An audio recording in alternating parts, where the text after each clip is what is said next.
કૃષ્ણ પ્રિય ભક્તજનો, આજે આપણે ચતુર્માસના વ્રતની વિધિ સાંભળીશું. નારદે મહેશ્વરને કહ્યું, હે મહેશ્વર, પૃથ્વી પર ચતુર્માસના વ્રતોના જે કેટલાક પ્રસિદ્ધ નિયમો છે એને હું સાંભળવા ઈચ્છું છું, તે તમે મને કહો. વળી ચતુર્માસ કોને કહેવાય, એની વિધિ શું છે, એ બધી વિગત કહેવાની મને કૃપા કરો. મહાદેવ બોલ્યા, હે નારદ, અષાઢ માસના શુક્લ પક્ષની સૈની અથવા દેવસૈની કે દેવપોળી એકાદશીના દિવસેથી આ ચતુર્માસનો પ્રારંભ થાય છે અને કારતક માસના શુક્લ પક્ષની પ્રબોધિની અથવા તો દેવ ઉઠી એકાદશીના બીજે દિવસે એટલે કે કારતક સુદ બારસના દિવસે ચતુર્માસની પૂર્ણાહુતિ થાય છે. આ 4 મહિનાને ચતુર્માસ કહેવાય છે. આ વિશે હું તમને વિસ્તારપૂર્વક કહું છું, તે તમે સાંભળો. અષાઢ મહિનાના શુક્લ પક્ષની એકાદશીના દિવસે ઉપવાસ કરી મનુષ્યએ ભક્તિભાવપૂર્વક ચતુર્માસના વ્રતોનો નિયમ ગ્રહણ કરવો જોઈએ. શ્રી હરિ જ્યારે યોગ નિદ્રા કરી રહ્યા હોય ત્યારે 4 મહિના સુધી અથવા તો કારતક મહિનાની પૂનમ સુધી મનુષ્યએ જમીન પર સૂઈ રહેવું જોઈએ. આ ચતુર્માસ દરમિયાન કોઈ નવું ઘર ન બનાવવું જોઈએ, કોઈ દેવી દેવતાઓની પ્રતિષ્ઠા ન કરવી જોઈએ, યજ્ઞ વગેરે ધાર્મિક કાર્યો ન કરવા જોઈએ, લગ્ન, યજ્ઞોપવિત તેમજ અનેક જેવા બીજા માંગલિક કાર્યો ન કરવા જોઈએ. આ ચતુર્માસ દરમિયાન રાજાઓએ યાત્રા ન કરવી જોઈએ. 1000 અશ્વમેઘ યજ્ઞો કરવાથી મનુષ્યને જે ફળ મળે છે તે ફળ ચતુર્માસના વ્રતો કરવાથી મનુષ્ય મેળવે છે. સૂર્ય જ્યારે મિથુન રાશિમાં હોય ત્યારે મનુષ્યએ શ્રીહરિને પોઢાડવા, સૂર્ય જ્યારે તુલા રાશિમાં આવે ત્યારે શ્રીહરિને જગાડવા. એ અરસામાં જો પુરુષોત્તમ માસ આવી જાય તો આ પ્રમાણે વિધિ કરવી. એ દિવસ ઉપવાસ કરી ચતુર્માસના વ્રતનો સંકલ્પ કરી ભગવાન વિષ્ણુની પ્રતિમાને સ્થાપના કરવી. પ્રતિમા સૌમ્ય આકારની હોવી જોઈએ, તેમજ શંખ, ચક્ર, ગદા અને પદ્મ ધારણ કરેલા હોવા જોઈએ. એ પ્રતિમાને સૌપ્રથમ સ્નાન કરાવી દૂધ, દહીં, મધ, ઘી અને શેકેલી ડાંગરથી સારી રીતે ઘસવું. ત્યાર પછી શુદ્ધ પાણીથી ફરીવાર સ્નાન કરાવી સાફ કરવી. ત્યાર પછી સુગંધિત ચંદનનો લેપ કરવો. પછી એ પ્રતિમાને નવા પીળા પીતાંબર પહેરાવવા. સુંદર સારા પલંગ પર ગોદડા, ઓશિકા તથા સફેદ ચાદર પાથરી ભગવાન વિષ્ણુને પોઢાડવા. ત્યાર પછી ધૂપ, ફૂલ અને દીવાથી ભગવાન વિષ્ણુનું પૂજન કરવું. પછી આ મંત્ર બોલવો, હે જગન્નાથ, તમારા સૂઈ જવાથી આખું જગત સૂઈ જાય છે અને આપ જાગો છો ત્યારે સમગ્ર સચરાચર જગત જાગી ઉઠે છે. હે નારદ, આ પ્રમાણે ભગવાન વિષ્ણુની પ્રતિમાને પલંગ પર સ્થાપિત કરી એમની સમક્ષ બોલી ચતુર્માસના વ્રતનો નિયમ ગ્રહણ કરવો. સ્ત્રી હોય, પુરુષ હોય, જે ભગવાન વિષ્ણુનો ભક્ત હોય એને પ્રબોધિની અથવા તો દેવ ઉઠી એકાદશી સુધી 4 મહિના લીધેલા વ્રતનું અવશ્ય પાલન કરવું. આ પોતે લીધેલા નિયમનો ભંગ ન થાય એનું ખાસ ધ્યાન રાખવું. નિયમ લેનારે દરરોજ સવારે વહેલા ઉઠી નિત્ય કર્મ કરી, દાતન કરી, સ્નાન કર્યા પછી ભગવાન વિષ્ણુ સમક્ષ પ્રાર્થના કરવી, હે જગન્નાથ, મેં ધારણ કરેલા નિયમો નિર્વિઘ્ને પૂર્ણ કરાવો. જે મનુષ્ય આ ચતુર્માસ દરમિયાન યોગનો અભ્યાસ કરવાનો નિયમ પાડે છે એ યોગ્ય અભ્યાસના બળથી બ્રહ્મપદને પામે છે. જે મનુષ્ય તાંબુલનો ત્યાગ કરે છે તે મધુર તેમજ સુરીલા કંઠવાળો થાય છે. જે મનુષ્ય મીઠો, ખારો, ખાટો, તીખો, કડવો અને તુરો આ 6 રસનો ત્યાગ કરે છે તેના શરીરમાં દુર્ગંધપણું પામતો નથી. જે મનુષ્ય ફળોનો ત્યાગ કરે છે તે ઘણા પુત્રવાળો થાય છે. જે મનુષ્ય આ ચતુર્માસમાં ખાખરાના પાનમાં ભોજન કરે છે તે રૂપવાન તેમજ ભોગ સામગ્રીથી સંપન્ન થાય છે. મનુષ્ય દૂધ અને દહીંનો ત્યાગ કરે છે તે ગોલોકને પામે છે. જે મનુષ્ય મૌન વ્રત ધારણ કરે છે તેની આજ્ઞાનો ભંગ થતો નથી. જે મનુષ્ય તપેલીમાં રાંધેલી રસોઈનો ત્યાગ કરે છે તે ઇન્દ્રનું સિંહાસન મેળવે છે. હે નારદ, આવા પ્રકારના ત્યાગથી મનુષ્ય ધર્મનિષ્ઠ બને છે. વળી એ નિયમની સાથે નમો નારાયણનો જપ કરવાથી 100 ગણું અધિક ફળ મળે છે. જે મનુષ્ય કોઈ પણ પાત્રનો ઉપયોગ કર્યા વિના માત્ર જમીન પર ભોજન કરે છે તે રાજા બને છે. જે મનુષ્ય ચતુર્માસ દરમિયાન તળાવમાં સ્નાન કરે છે એને ગંગા સ્નાનનું ફળ મળે છે. જે મનુષ્ય 4 મહિના સુધી ભગવાન વિષ્ણુના મંદિરની સાફ સફાઈ કરે છે તે કલ્પકાળ સુધી વૈકુંઠ ધામમાં નિવાસ કરે છે. જે મનુષ્ય ભગવાન વિષ્ણુની 108 વાર પરિક્રમા કરે છે તે દિવ્ય વિમાનમાં બેસી શ્રી વિષ્ણુના ધામમાં જાય છે. જે મનુષ્ય ભગવાન વિષ્ણુના ચરણની વંદના કરે છે તે ગાયના દાનનું ફળ મેળવે છે. જે મનુષ્ય આ ચતુર્માસ દરમિયાન દરરોજ 1 ટાણું કરે છે તેને અગ્નિષ્ટોમ યજ્ઞનું ફળ મળે છે. જે મનુષ્ય ભગવાન વિષ્ણુ સમક્ષ ભજન કીર્તન કરે છે તે ગાંધર્વ લોકને પામે છે. જે મનુષ્ય આ 4 માસ સુધી ભગવાન વિષ્ણુનું વિધિપૂર્વક પૂજન કરે છે તે અક્ષય સુખ પામે છે. જે મનુષ્ય કથાકાર બની ભગવાન વિષ્ણુની સમક્ષ શાસ્ત્રોની ચર્ચા તેમજ ધાર્મિક કથાઓ અને પુરાણોના આખ્યાનો સંભળાવીને લોકોને ઉપદેશ આપે છે તે વિષ્ણુધામને પ્રાપ્ત કરે છે. જે મનુષ્ય તુલસીના પાનથી ભગવાન વિષ્ણુની પૂજા કરે છે તે વૈકુંઠ ધામમાં જાય છે. જે મનુષ્ય સોનાના તુલસીનું પાન બ્રાહ્મણને અર્પણ કરે છે તે સોનાના વિમાનમાં બેસી સ્વર્ગમાં જાય છે. જે મનુષ્ય ભગવાન વિષ્ણુના સ્નાનના જળ પોતાની ઉપર પાણીનો છંટકાવ કરે છે તે પવિત્ર બને છે અને મૃત્યુ પછી અપ્સરાઓની સાથે નિવાસ કરે છે. જે મનુષ્ય ગરમ પાણીનો ત્યાગ કરી ઠંડા પાણીથી સ્નાન કરે છે તે પુષ્કળ તીર્થમાં સ્નાન કરવાનું ફળ મળે છે. જે મનુષ્ય થાળીમાં ન જમતા પત્રાવળીમાં જમે છે તેને કુરુક્ષેત્રની યાત્રા કર્યાનું ફળ મળે છે. જે મનુષ્ય પથ્થરની શિલા પર ભોજન કરે છે તેને પ્રયાગ તીર્થમાં સ્નાન કર્યાનું ફળ પ્રાપ્ત થાય છે. ચતુર્માસ દરમિયાન કાંસાના વાસણનો ત્યાગ કરવો જોઈએ. બીજું કોઈ અન્ય ધાતુના વાસણનો ઉપયોગ કરવો જોઈએ. બીજે ધાતુના વાસણ કરતાં માટીનું વાસણ ઉત્તમ ગણાય છે. જે મનુષ્ય તાંબાના વાસણમાં જમે છે એને નૈમિષારણ્યની યાત્રા કર્યાનું ફળ મળે છે.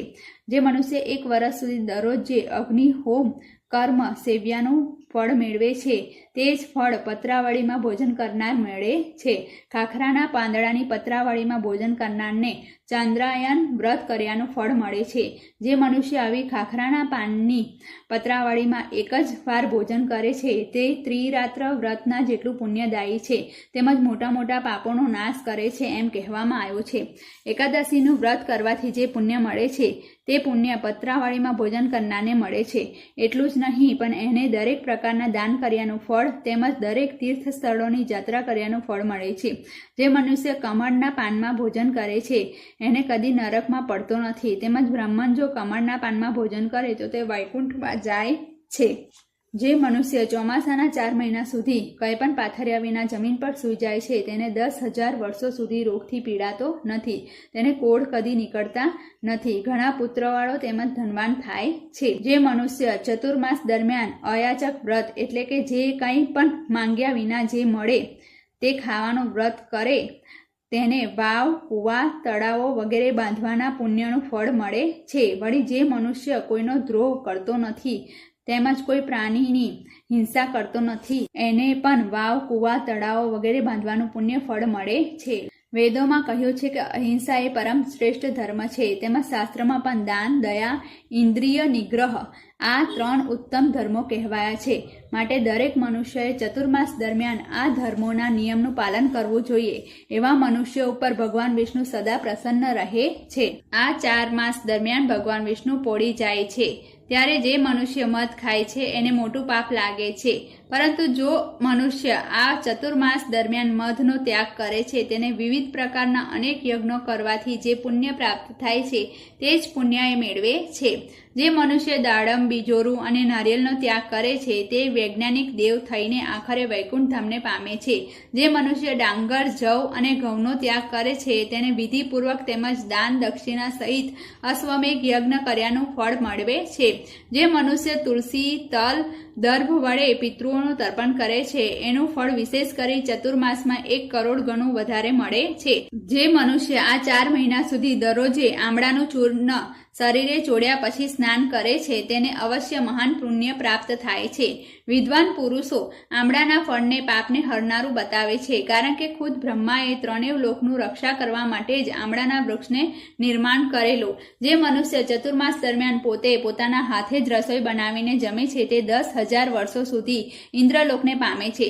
જે મનુષ્ય આ 4 મહિના સુધી મૌન ધારણ કરી ભોજન કરે છે તે કદી પણ દુઃખી થતો નથી. એટલું જ નથી પણ મૌન ધારણ કરીને ભોજન કરનાર રાક્ષસો પણ મૃત્યુ પછી સ્વર્ગમાં ગયા છે. જે મનુષ્ય વાતો કરતા ભોજન કરે છે એની વાતોથી અન્ન અપવિત્ર થઈ જાય છે. એ અપવિત્ર ભોજન જમવાથી મનુષ્યનું માત્ર પાપનું ભોજન કરે છે. આથી જમતી વખતે અવશ્ય મૌન ધારણ કરવું જોઈએ. આમ મૌન સહિત જમવાથી એ ઉપવાસ કર્યા જેટલું પવિત્ર બની જાય છે. વળી જે મનુષ્ય દરરોજે પ્રાણવાયુને 5 આહુતિ આપીને પછી મૌન ધારણ કરી ભોજન કરે છે તેના 5 પાપો અવશ્ય નાશ પામે છે. હે નારદ, પિતૃતર્પણ કે પિતૃશ્રાદ્ધ કરતી વખતે સીવેલું વસ્ત્ર ન પહેરવું જોઈએ, પરંતુ એક જ આખું ધોતિયા જેવું વસ્ત્ર પહેરવું જોઈએ. મળમૂત્રનો ત્યાગ અથવા મૈથુન કરતી વખતે કમર અથવા તો પીઠ ઉપર જે વસ્ત્ર રહે છે તે વસ્ત્રને પણ બદલી નાખવું જોઈએ. શ્રાદ્ધ કર્મમાં તો આવા અપવિત્ર વસ્ત્રનો ત્યાગ કરવો જ ઉચિત છે. ચતુર્માસ દરમિયાન મનુષ્યએ પવિત્ર તેમજ જીતેન્દ્રિય થઈ ભગવાન વિષ્ણુની પૂજા કરવી જોઈએ. વળી જ્યારે ભગવાન વિષ્ણુ સૂઈ રહ્યા હોય ત્યારે પાંદડાવાળા શાકભાજી, દૂધ તેમજ સીવેલા કપડાનો ત્યાગ કરવો જોઈએ. એથી મનુષ્ય કલ્પ વર્ષો સુધી નરકમાં જતો નથી. વળી જે મનુષ્ય ક્રોધ, ખોટું બોલવું, મધ તથા ધાર્મિક પર્વના અવસર પર મૈથુનનો ત્યાગ કરે છે તેને અશ્વમેધ યજ્ઞનું ફળ મળે છે. કોઈપણ વસ્તુનો ઉપભોગ કરતા પહેલા એમાંથી થોડુંક બ્રાહ્મણોને દાનમાં આપવું જોઈએ. એમ કરવાથી અક્ષય બની જાય છે. ચતુર્માસ દરમિયાન જે મનુષ્ય પીપળાના વૃક્ષની પ્રદક્ષિણા કરે છે, ગાયત્રી મંત્રનો જાપ કરે છે, ધાર્મિક આખ્યાનો સાંભળે છે, શિવ અથવા વિષ્ણુના નામની માળા કરે છે તે વૈકુંઠ ધામમાં જાય છે. જે મનુષ્ય ચતુર્માસમાં લીધેલા વ્રતનું ઉત્તમ વિધિથી તેમજ શાસ્ત્રોએ કરેલા નિયમપૂર્વક પાલન કરે છે તે પરમ પદને પામે છે. નારદે પૂછ્યું, હે મહેશ્વર, જેના આચરણથી ભગવાન વિષ્ણુ મનુષ્યો પર પ્રસન્ન થાય છે તે બ્રહ્મચર્ય કેવું હોવું જોઈએ તે મને કહો. મહાદેવે કહ્યું, હે નારદ, જે મનુષ્ય માત્ર પોતાની પત્નીમાં અનુરાગ રાખે છે અને એની સાથે મૈથુન કરવા તત્પર થાય છે તેને વિદ્વાનોએ બ્રહ્મચારી કહ્યો છે. પરંતુ જે મનુષ્ય પર સ્ત્રી સાથે મૈથુન કરવા તત્પર થાય છે તેને ચાંડાળથી પણ હલકો ગણાવ્યો છે. જે મનુષ્ય પોતાની પત્ની સાથે માત્ર ઋતુકાળમાં જ મૈથુન કરે છે તેને પણ બ્રહ્મચર્ય પાળ્યું ગણાય. વળી જે મનુષ્ય પોતાની પતિવ્રતા નિર્દોષ પત્નીનો ત્યાગ કરે છે એને પાપ કર્મ કર્યું છે એવું કહેવાય. એને બાળ હત્યાનું પાપ લાગે છે. જે મનુષ્ય ચતુર્માસ દરમિયાન સ્નાન, દાન, જપ, હોમ, સ્વાધ્યાય અને દેવપૂજન વગેરે જે કંઈ ધાર્મિક કર્મ કર્યું હોય તે બધું અક્ષય થઈ જાય છે. આ ચતુર્માસને લગતું જે કંઈ કર્મ ધર્મ કહેવાયું છે તે પુણ્યદાયી અને પવિત્ર હોય પાપનો નાશ કરનાર છે. તેથી હે મુનિ, આ ચતુર્માસને લગતું ધર્મ કર્મ સાંભળીને પણ દરેક મનુષ્ય ગંગા નદીમાં સ્નાન કર્યાનું પુણ્ય ફળ મેળવે છે. ચતુર્માસના વ્રતની ઉત્થાપન વિધિ. નારદે કહ્યું, હે પ્રભુ, ચતુર્માસને લગતા વ્રતોનું ઉત્થાપન મને કહો, કારણ કે કોઈ પણ વ્રતનું ઉત્થાપન કરવાથી તે વ્રત સંપૂર્ણ બને છે. મહાદેવ બોલ્યા, હે મહાભાગ્યવાન નારદ, જે મનુષ્ય વ્રત કરી પછી જો તેનું ઉત્થાપન નથી કરતો તે વ્રતનું પૂરેપૂરું ફળ મેળવી શકતો નથી. વળી જે મનુષ્ય લીધેલા વ્રતનું વિધિપૂર્વક ઉત્થાપન કરતો નથી અથવા તો લીધેલા વ્રતને અધવચ્ચેથી મૂકી દે છે તે બીજા જન્મમાં આંધળો કે કોળિયો થાય છે. માટે લીધેલા દરેક વ્રતનું વિધિપૂર્વક ઉત્થાપન તો અવશ્ય કરવું જોઈએ. ચતુર્માસ દરમિયાન મનુષ્યોએ જે નિયમો લીધા હોય એમને વિધિ પ્રમાણે પાળ્યા પછી જે સમયે ભગવાન યોગ નિદ્રામાંથી જાગ્યા હોય ત્યારે પોતાના બ્રાહ્મણોને સાથે રાખી ભગવાન વિષ્ણુની સમક્ષ સૌપ્રથમ તો ક્ષમાયાચના કરવી, ત્યાર પછી લીધેલો નિયમ છોડવો. એ સમયે વિશેષ રૂપથી એ બ્રાહ્મણોને સુવર્ણની સાથે અન્નનું દાન આપવું જોઈએ, કારણ કે અન્નનું દાન દેનાર વિષ્ણુ લોકને પામે છે. જુદા જુદા વ્રત કરનારને જુદા જુદા દાન આપવા. જેમ કે ખાખરાના પાનની પતરાવળીમાં ભોજન કરનારને ઉત્થાપનના સમયે ઘીની સાથે ભોજનના પદાર્થો બ્રાહ્મણને દાનમાં દેવા.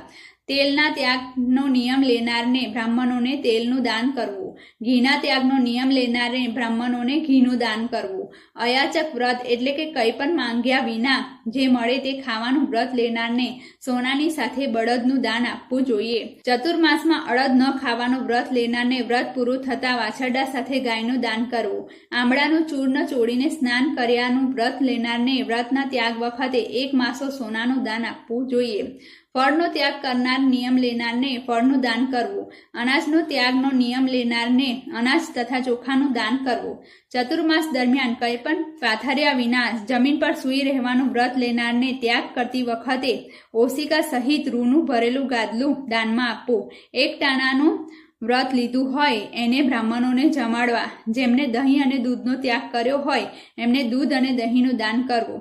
ચતુર્માસ દરમિયાન જે મનુષ્યએ બ્રહ્મચર્ય પાળ્યાનું વ્રત લીધું હોય તેનો ત્યાગ કરતી વખતે બ્રાહ્મણ દંપતીને સજોડે ભક્તિપૂર્વક ભોજન કરાવવું, ત્યાર પછી દક્ષિણા આપવી, એ ઉપરાંત શાક અને મીઠું પણ આપવું. ચતુર્માસ દરમિયાન તેલ માલિશ વિના નિત્ય સ્નાન કરવાનો નિયમ લેનારને ઘી સાથે શેકેલા અનાજનો લોટ દાનમાં આપવો. મૌન વ્રત ધારણ કરનારને પૂર્ણાહુતિ સમયે ઘંટ, તલ અને સોનાનું દાન આપવું. 4 મહિના સુધી નખ અને વાળ વધાર્યાનું વ્રત લેનારને વ્રતનો ત્યાગ કરતી વખતે દર્પણનું દાન કરવું. જોડા નહીં પહેરવાનો નિયમ લેનારને જોડાનું દાન આપવું. મિષ્ટાન ન ખાવાનો વ્રત લેનારને વ્રત છોડતી વખતે ખાંડ દાનમાં આપવી. ચતુર્માસ દરમિયાન બ્રાહ્મણના ઘેર અથવા તો દેવોના મંદિરમાં દરરોજ જે ઘીના દીવાનું આપવાનું વ્રત લીધું હોય એને પોતાના વ્રતની પૂર્ણાહુતિ માટે ઘીથી ભરેલું સોનાનું કોળિયું બ્રાહ્મણના ઘેર અથવા તો દેવના મંદિરમાં આપવું. દરેક દાન આપતી વખતે દાન આપનારના મનમાં એક જ ઉદ્દેશ્ય હોવો જોઈએ કે ભગવાન વિષ્ણુ મારું વ્રત પૂર્ણ કરવા માટે મને સહાયરૂપ થાય. ચતુર્માસ દરમિયાન જે પદાર્થોનું વ્રત લીધું હોય તે પદાર્થો બ્રાહ્મણોને દાનમાં આપવા.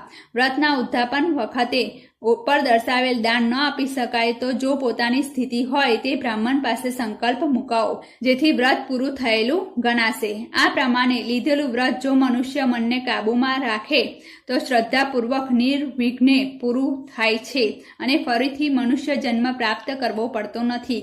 એના ફળરૂપે એ વૈકુંઠ ધામમાં જાય છે. પ્રથમ સ્નાન કરીને પવિત્ર થઈને ભગવાન વિષ્ણુ આગળ નિયમ કરવો જોઈએ અને પછી એમની આગળ જ નિયમ છોડવો જોઈએ, કારણ કે શ્રી વિષ્ણુ દેવ તો શંખ, ચક્ર અને ગદાને ધારણ કરનાર, આદિ અંત રહિત પાપોનો નાશ કરનારા છે. આ રીતે ચતુર્માસની વ્રત વિધિ અને નિયમો અને એનું ઉત્થાપનની વિધિ પૂરી થાય છે.